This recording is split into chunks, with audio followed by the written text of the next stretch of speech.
Hona has given me a responsibility I don't think I can manage, but I really want to talk to you about few things since you've been here for last few days and you've been working on this for a while.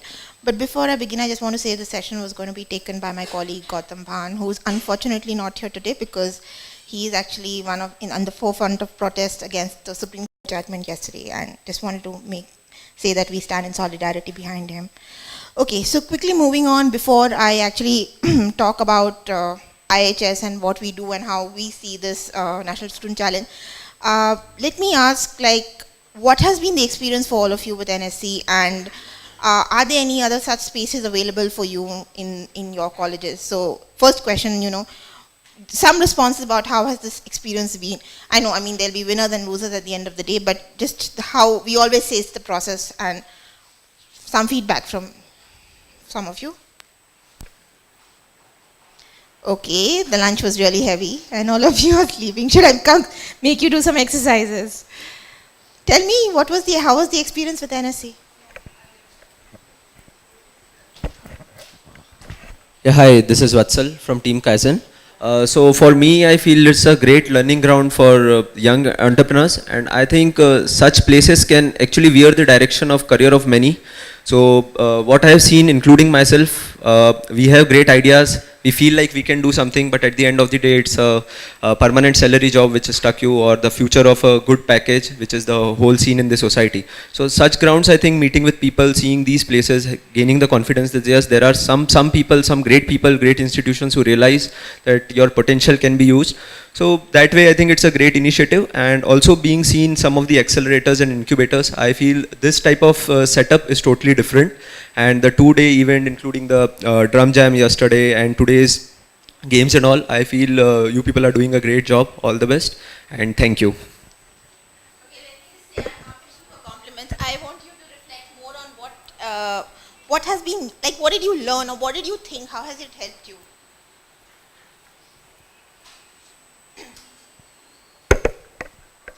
Yeah, hi. So the process followed for the competition was amazing. It's like one of its kind. I can totally relate to the process because we at National Institute of Design follow the same, right? We start from an entry point, and then we keep on improving the concept. And the best part about this is including the finance plan, and giving mentors, providing those people who can forecast that what's required, and it's like doing a live project. And the best thing about the output is like even before the results, many of the teams, I guess the experience is same, that we are already getting called, and people are like, once the competition is over, we want to have a look at your product. So I think it's like amazing. It's a life-changing experience. So just moving on, do you have other opportunities in your own colleges like this or similar to this? Because I know all of you come from very different backgrounds. So, for example, NID would be very different from some of the other places. So, any reflections on that? Do you have that spaces? Do you want such spaces? Okay, deadly silence. Okay, yes or no? Do you have such spaces in your college? Louder. Somebody said yes. Yes, yeah, in IIT Kharagpur we have this ESIL. So we run competitions. The one phase is impresario, other phase is concipio. So one is related to corporate, other is related to social enterprises. So every year we run that. And even if the students want to start the company, there is a proper incubation park. Office space has been provided by IIT Kharagpur. And if we want to defer their placement for the next year, so that if they could make their career in their project, so even that opportunity has also been incubated there. So just, I mean, and this is very useful, but more, in addition to kind of innovation, any other places where you really encourage to think out of the box and, not really just go sit for an exam and that's it. Any other opportunities do any of you have? And any reflections on your education? So at IIT Chennai, there's a great emphasis on entrepreneurship. There are three platforms. One is CSIE, Center for Social Innovation and Entrepreneurship, which does courses, or in which students can take up courses related to entrepreneurship, and they can learn basics of including inspiring students to be entrepreneurs and the skills they required. There's something called CFI, Center for Innovation, in which the tagline is walk in with an idea, walk out with a prototype. So people can come with a very, can think of whatever, and there are resources and people who will help them to convert the idea into some form of prototype. And then finally there is an incubation cell in which incubates companies. So in many cases at CFI, when you convert your idea into prototype, then converting the prototype into a product, in that phase you can get incubated. So these are 3 channels at IIT Chennai.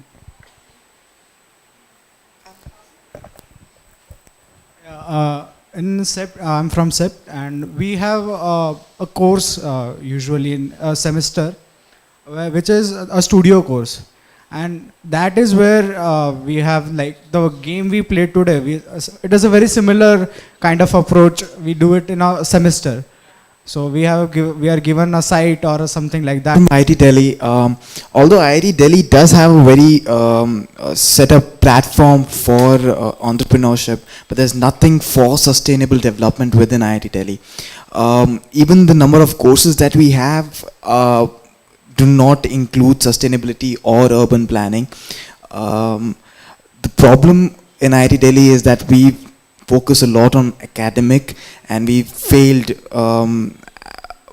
to move on to the new challenges that are facing the world today. Maybe that will come into play with the new curriculum that has been set up now, but unfortunately that is not available right now. So I think when we started off with IHS and designing our academic program, we actually thought about what it was like for us to be students, and many of us in the team at that point, it was a young team, so we actually remembered our college days. So I'm going to tell you something about how we try to be different, or at least try to make a difference to the students in this country. But before that, I just want to hear from you. What do you think IHS is? I'm sure you've seen the website at some point, or if you had to describe IHS in one word, what is it in this thing?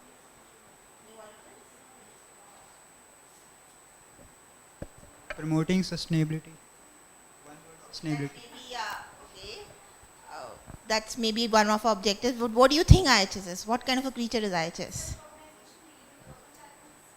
Research organization dealing with challenges. Okay. Anybody else?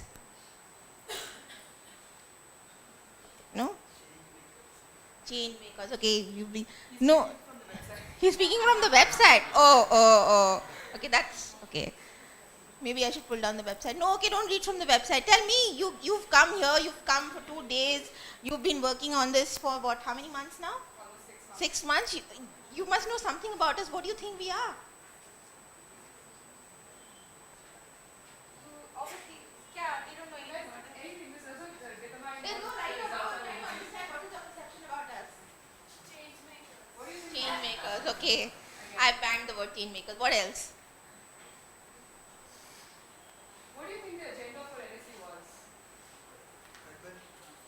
Urban transformation. Okay. Anything else? Making ideas actually work. Okay. Anything else? Okay. So I'm gonna. Okay.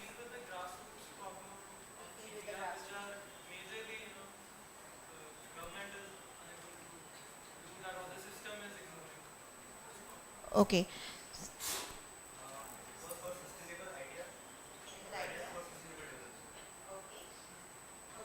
So I think all of you obviously got partially the answer correct. Yes, we are a research organization. Yes, we want to work with change makers, and yes, we are. A lot of us work on sustainability, including us and Sanjay Prakash sitting there. But actually, to answer the question of what is IHS, we're still trying to figure out. It's such a complex organization, and we have so many facets that for us to summarize it is in one word is very difficult. But having said that, I think there are certain things, there is a certain ethos and there is a certain philosophy and a vision behind this institution, and which is basically, our focus is on urban areas, and to really make them more sustainable, more equitable, more inclusive. Broadly speaking, of course, there are other goals also. And the interesting part is how we choose to do it. And how we choose to do it, when we looked at it and when we looked at our urban areas and we were looking at what is binding the urban areas, why are things not moving forward? And I think the biggest reason things were not moving forward according to us was complete lack of people. And we were constrained by people. There were not enough students, there were not enough graduates, there were not enough professionals who worked on urban issues. And so while we do many things, many other things than which I'm going to speak about, our primary focus remains education in all forms. And I'm going to speak about the program, but as of now we're not offering graduate programs, but we're very clear that we want an engagement with young people in India, people like you, and we do that through a variety of means. So let me talk about some programs that we do. So essentially we spend a lot of our energy in developing something called the Masters in Urban Practice. And I'm just going to take 2 minutes to speak about it. It was a program, it was called Urban Practice, and you may have never heard of something like that, and we had to invent it. And that the reason was we felt that it was not a planning program, it was not an architectural program, it was not a management program. It was an interdisciplinary program that looked at urban issues. And the 3 important things about that program was, first one was that it linked theory with practice, which means that it has a strong practice focus. But unlike some professional colleges which focus only on practice, it also focused on academics and research and theory so that you could make that link. Secondly, it was an interdisciplinary program.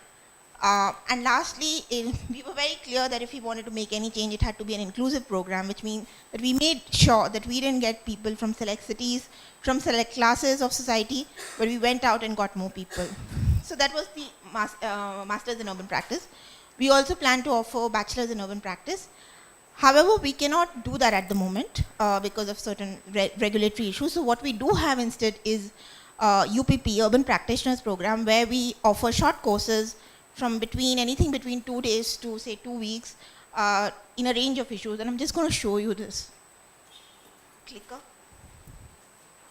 Pointer.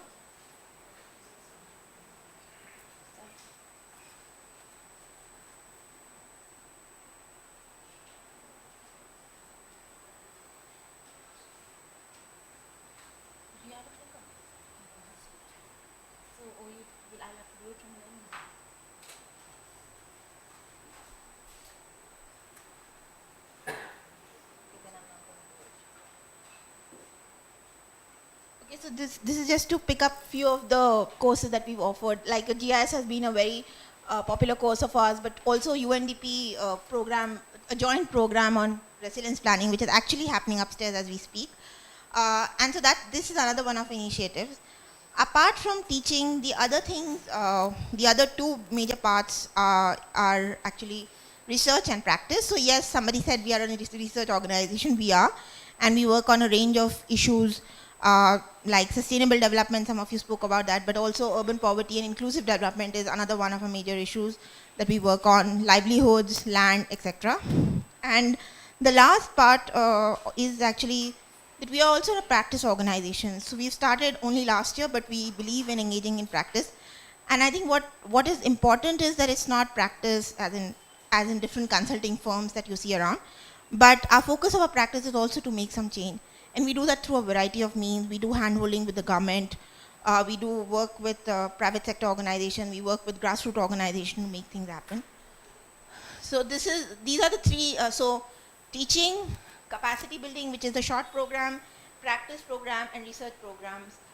These are kind of the 4 things. We also have other teams. So we have the communication team who's organized this for you.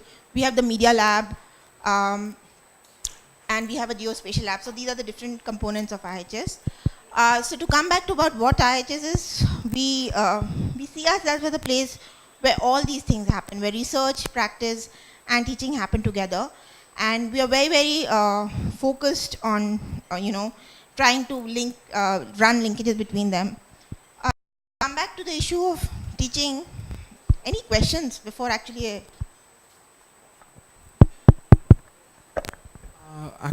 Myself Suraj, I am from SPA.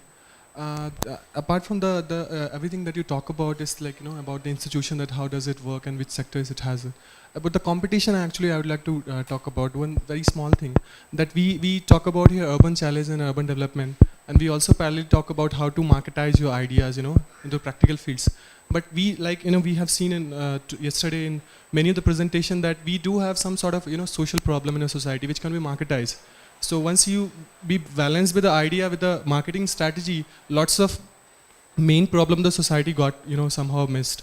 So I personally feel that we also should have a system that you come up with the ideas, and the ideas is more important rather than converting the ideas into business form, because the business is not something related with all the time with the urban development, So I think very quick, I don't know if anybody from the communication teams want to pitch in, but a very quick response is that NSE is only one of the things we do. And the focus of this is actually on innovation and entrepreneurship, which is why you're asked specifically to develop a business plan. It doesn't mean that everything we do here has that focus necessarily. We do a lot of work with the government, like I said, and a lot of work with other organizations where we realize that these issues may not always be marketable, and so we do that work. So this is just one of the things we feel, because we feel that, while the government is important and while other methods are important, this is an equally valid way of solving and approaching Indian problems, urban issues, and hence we ask you to do that. All right. Okay, I need any other questions, quick questions about IHS? No? Okay, all of you are waiting to kind of hear the results. So I just want to quickly wrap up about how we see this National Student Challenge. Like I said, we try to be a little different with our teaching methodology, and we actually don't call it teaching at all. We call it a learning environment, and we actually don't use the word students at all. We call them learners. So we ran a batch last year, we call them learners, and the kind of the thinking behind that is that, there is no one-way communication. We are all here to learn. And we work with the philosophy that we have a learner-centric curriculum. We actually go and talk to people who come in and ask them what are their requirements, and the curriculum is based on that. So we try to do little things a little differently. And the reason why we, for those of us in the NR team, this is important because we need to reach out to people, young people like you, and understand, what's going on in your mind and what would you like. And before I hand over to Hona, just to say that this is not the end of it. So you will leave after this. But there are ways to be in touch with us. And just to outline some of those, one is that we run publics here. So we run public lectures, screening. We've recently started a thing where we call authors from there and discuss their texts. So series of public events. We also run, like I said, in UPP, we run a lot of short courses. So all of you, most of you, you're welcome to come and, apply for any of these courses. We've also starting an internship program for next year for those of you interested. So I guess the thing is, for us, it's very important to be with touch with people like you. So be in touch, and these are the different methods. And yeah, let us know, give us your feedback about what you think. So I'll hand over to Ahuna with this. Thank you all very much, and all the best.